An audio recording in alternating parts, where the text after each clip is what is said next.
আমি আজকে শুটকির তরকারি রান্না করব।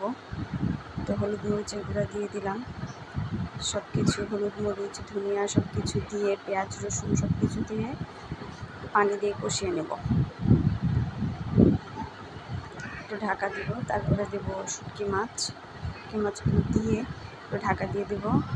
ঢাকনা তুলে কষানো হওয়ার পর তেলটা ভেসে উঠেছে, এরপর দিয়ে দিব আমি কলমি শাক আর আলু, এই দুটা দিয়ে আমি শুটকি মাছ রান্না করছি।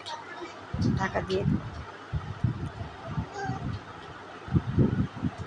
তো কলমি শাকগুলো দিলাম, দেওয়ার পর এখন এটাকে জাস্ট ঢাকা দিয়ে দিব, কারণ এখন তো নাড়াচাড়া দেওয়া যাবে না, নাড়াচাড়া দিতে গেলে এবার পড়ে যাবে। হ্যাঁ, তো এখন ঢাকা দিয়ে দিলাম। তো নাড়াচাড়া দিয়েছি, এর মধ্যেই এই যে দেখতে পাচ্ছেন আমার রান্না কমপ্লিট।